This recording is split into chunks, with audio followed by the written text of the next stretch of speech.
വയനാട് പുൽപ്പള്ളി അമരക്കുനിയിൽ ജനവാസ കേന്ദ്രത്തിലിറങ്ങിയ കടുവയെ പിടിക്കാൻ രാത്രിയിലും ദൗത്യം തുടരുകയാണ് വനംവകുപ്പ്. മയക്കുവെടിക്ക് സജ്ജമായി വിദഗ്ധ സംഘം.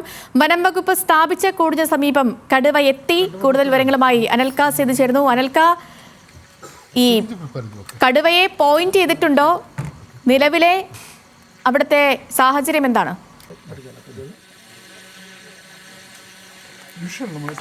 സേതുലക്ഷ്മി സൂചിപ്പിച്ചതുപോലെ തന്നെ, അതായത് ഈ കഴിഞ്ഞ കുറച്ച് ദിവസങ്ങളായി ഈ വയനാട് പുൽപ്പള്ളി അമരക്കുനി ഭാഗത്തെ ജനങ്ങൾ ആകെ ആശങ്കയിലാണ്. ഈ കടുവ ഭീഷണിയുമായി ബന്ധപ്പെട്ട് തന്നെ വളരെ ആശങ്കയിലാണ്.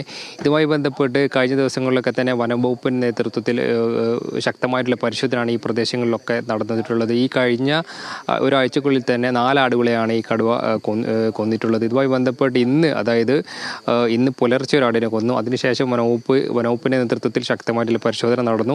ഇപ്പോൾ വൈകുന്നേരം ഈ പരിശോധന അവസാനിപ്പിച്ച് കഴിഞ്ഞതിന് ശേഷം ഈ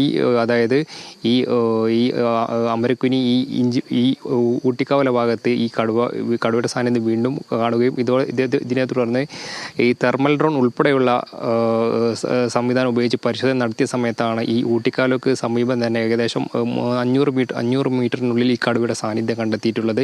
ഇപ്പോൾ ഇതുമായി ബന്ധപ്പെട്ട് ഈ വനംവകുപ്പിൻ്റെ നേതൃത്വത്തിൽ ഈ പ്രദേശത്ത് RRT സംഘം, അതോടൊപ്പം തന്നെ വനംവകുപ്പിൻ്റെ പ്രത്യേക പരിശീലനം ലഭിച്ച വിദഗ്ധ സംഘം, ഇവിടെ ഡോക്ടർ അരുൺ സക്കറി ഉൾപ്പെടെയുള്ള സംഘം ഈ പ്രദേശത്ത് നിലവിൽ ക്യാമ്പ് ചെയ്യുന്നുണ്ട്. അതായത് മയക്കുവെടി വെക്കാനുള്ള എല്ലാ സജ്ജീകരണങ്ങളും ഇവിടെ തയ്യാറായിട്ടുണ്ട്. കൂടാതെ ഇപ്പോൾ നിലവിൽ ഈ തെർമൽ ഡ്രോൺ ഉപയോഗിച്ച് നടത്തിയ പരിശോധനയിൽ ഈ വനംവകുപ്പ് സ്ഥാപിച്ചിട്ടുള്ള കൂടിന് സമീപം ഈ കടുവ എത്തിയിരുന്നു. എന്നാൽ കുറച്ചു മുമ്പ് ഈ കടുവ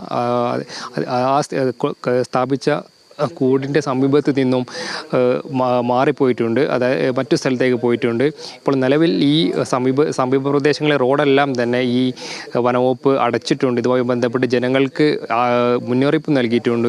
ഈ കഴിഞ്ഞ ദിവസങ്ങളിലൊക്കെ തന്നെ വനംവകുപ്പിൻ്റെ മുന്നറിയിപ്പ് ഉണ്ടായിരുന്നു. എന്നാൽ ഇത്തരമൊരു സാഹചര്യത്തിൽ ഇന്നിപ്പോൾ ഇങ്ങനൊരു സാഹചര്യം ഉണ്ടായിരുന്ന പശ്ചാത്തലത്തിൽ കൂടിയും വനംവകുപ്പ് വീണ്ടും ഒരു മുന്നറിയിപ്പ് നൽകിയിട്ടുണ്ട്. അതായത് ഈ രാത്രി വീടുകളിൽ നിന്നും പുറത്തിറങ്ങരുത് എന്നടക്കമുള്ള നിർദ്ദേശങ്ങൾ നൽകിയിട്ടുണ്ട്. കഴിഞ്ഞ ഒരാഴ്ചയായി ഈ മേഖലയിലെ അസ്വസ്ഥമാക്കുകയായിരുന്നു അമരക്കുനിയിലെ ജനവാസ കേന്ദ്രത്തിലിറങ്ങിയ ഈ കടുവയെ പിടിക്കാൻ അന്ന് മുതൽ തന്നെ ഡോക്ടർ അരുൺ സക്കറിയുടെ നേതൃത്വത്തിലുള്ള സംഘവും അവിടെ ക്യാമ്പ് ചെയ്യുന്നുണ്ടായിരുന്നു. കഴിഞ്ഞ ദിവസം അവിടെ സംഘർഷ സാധ്യതയടക്കം നിലനിൽക്കുകയും ചെയ്തിരുന്നു. ഇപ്പോൾ കടുവ കൂട്ടിനരികിൽ വരെ എത്തി കടുവയെ പിടിക്കാനുള്ള ദൗത്യം അവിടെ തുടരുകയാണ്. അനൽക സേതാണ് വിവരങ്ങൾ നൽകിയത്.